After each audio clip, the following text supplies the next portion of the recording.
Salut! J'espère que vous allez bien. Aujourd'hui vidéo sur le danger de ChatGPT. Pour commencer, ChatGPT ça veut dire Chat Generative Pre-Training Transformer. C'est une technologie de traitement de langage utilisée par les intelligences artificielles. En d'autres termes, ça sert à anticiper les textes, simuler des conversations humaines et bien d'autres choses. Si je vous parle de ChatGPT aujourd'hui, c'est parce qu'elle constitue à mon sens une révolution majeure, qui devrait exploser en 2023. Et comme toute révolution, elle va avoir un impact énorme sur les gens, sur vous. Et si je vous en parle aujourd'hui, c'est parce que cette révolution technologique va énormément impacter l'humanité. En 2006, un film relativement peu connu, mélangeant humour et science-fiction sort. Il s'agit d'Idiocratie, ou Planète stupide pour le titre original. Dans ce film, un être humain, Joe, est l'archétype de l'Américain moyen avec un QI tout à fait dans la norme. Le Pentagone le choisit pour un projet d'hibernation, et le fait cryogéniser dans une entreprise. Sauf que l'entreprise fait faillite, et Joe ne se réveille pas 10 ans après, mais 500. Lorsqu'il sort de son caisson, il découvre que le monde est devenu stupide, et qu'il est l'homme le plus intelligent de la planète. Et ce qui pourrait passer à première vue pour une œuvre potache et purement stupide comme tant de comédies au cinéma est pourtant légèrement différente et nous fait rire jaune. Les gens intelligents font moins d'enfants, et donc sont de moins en moins nombreux. Les gens stupides font beaucoup d'enfants et sont sauvés des accidents par les progrès de la science.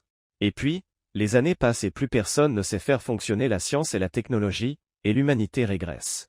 Vous multipliez ce modèle sur plusieurs générations et vous en arrivez à une humanité qui pense qu'il faut cultiver les champs avec le Gatorade plutôt que l'eau et dont les seules distractions sont le sexe et la bagarre. Alors oui, ce monde semble absurde à première vue, mais l'est-il vraiment au fond? Pas tant que cela finalement je trouve, si vous y regardez de plus près. Contrairement à nos parents et les générations antérieures, nous vivons dans un monde et une économie de la connaissance. La valeur ajoutée provient d'une combinaison entre le numérique et votre cerveau. La bonne idée au bon moment. En 2011, j'écrivais sur le blog que notre façon d'utiliser Internet créait des inégalités. Je percevais les dangers de déléguer entièrement son cerveau au smartphone, ordinateur, et autres mémoires externes. Tous les jours je me retrouvais à accompagner des gens qui avaient tout simplement perdu l'habitude d'utiliser une fonction pourtant fondamentale de leur cerveau, mémoriser des choses. Et cela me faisait peur à l'époque. Mais ce n'est rien en comparaison avec ce qui nous attend cette année. Alors quel est le problème avec ChatGPT? Pourquoi est-ce que cette technologie est à la fois fascinante et effrayante? Et bien même si vous n'en avez pas encore conscience aujourd'hui, ChatGPT, ainsi que l'intelligence artificielle en général, va créer une autre inégalité et va laisser de plus en plus de gens sur le bas-côté de la société. Une inégalité d'intelligence. Contrairement à un moteur de recherche comme Google, lorsque vous posez une question à ChatGPT, vous avez non seulement une réponse, mais également une production instantanée.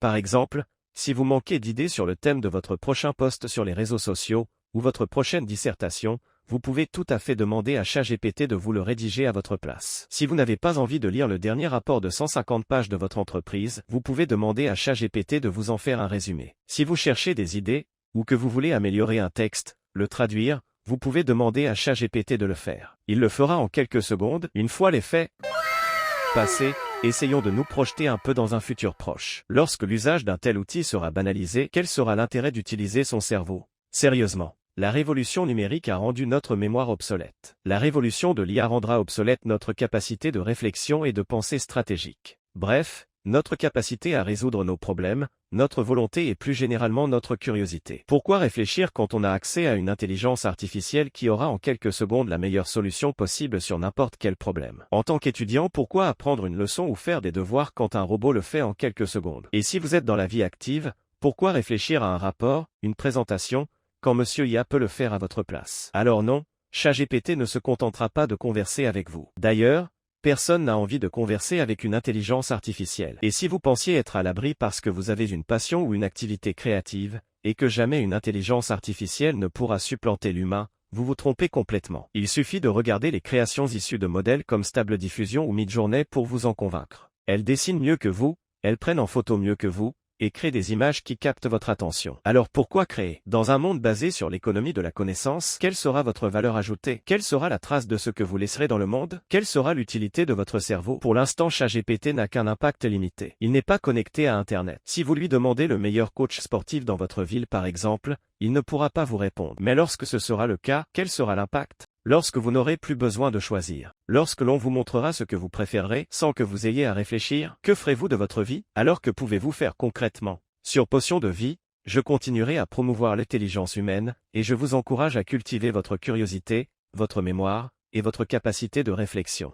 Parce que je pense que c'est une des clés pour garder son indépendance intellectuelle et ne pas se laisser absorber par la masse numérique et la pensée unique. L'intelligence humaine, imparfaite par nature, mais la seule qui peut encore créer des émotions et des connexions entre les gens. Apprenez une chose par jour. Si vous ne savez pas par où commencer, ne demandez pas à ChatGPT, mais lisez des livres écrits par d'autres humains. Découvrez d'autres raisonnements, d'autres problématiques. Intéressez-vous à d'autres univers. Et qu'est-ce que cela pourra bien faire, me direz-vous? Vous aurez un avantage certain sur vos semblables, une vraie personnalité, et une certaine capacité de réflexion. Si j'étais un chef d'entreprise, alors ce seraient des gens comme vous que je rechercherais. Servez-vous de ces outils que la technologie nous offre bien sûr, mais gardez une distance de sécurité. Ralentissez le temps. Analysez, pesez le pour et le contre, par vous-même. Une IA peut déterminer ce que vous préférez à un instant T, mais elle ignore que comme tout être humain, vous êtes changeant. Ce qui vous passionne aujourd'hui, n'est pas forcément ce qui vous passionnera demain. Alors démarquez-vous des recommandations, des suggestions des algorithmes, et aventurez-vous plus loin. Regagnez un peu de liberté intellectuelle. Déconnectez-vous. Ne sombrez pas dans la dépendance à la dopamine. Ne devenez pas comme les personnages d'Idiocratie, seulement drivés par le sexe et la bagarre, le clash, les réactions et les gags potaches. Élevez-vous. Enfin, utilisez votre mémoire humaine. Moins vous la sollicitez, plus vous favorisez l'apparition de maladies neurodégénératives. Beaucoup de gens prennent des bonnes résolutions en ce moment concernant leur forme physique, mais peu prennent soin de leur esprit. Et si vous en profitiez pour créer un palais de mémoire, vous ne rivaliserez jamais avec un robot bien sûr, mais pour serez fier de vous, car vous aurez relevé un défi. Et ce sentiment-là, aucune intelligence artificielle ne saurait vous la procurer. Et voilà les gars, j'espère que la vidéo vous aura plu. N'hésitez pas à liker si c'est le cas et à vous abonner si c'est toujours pas fait.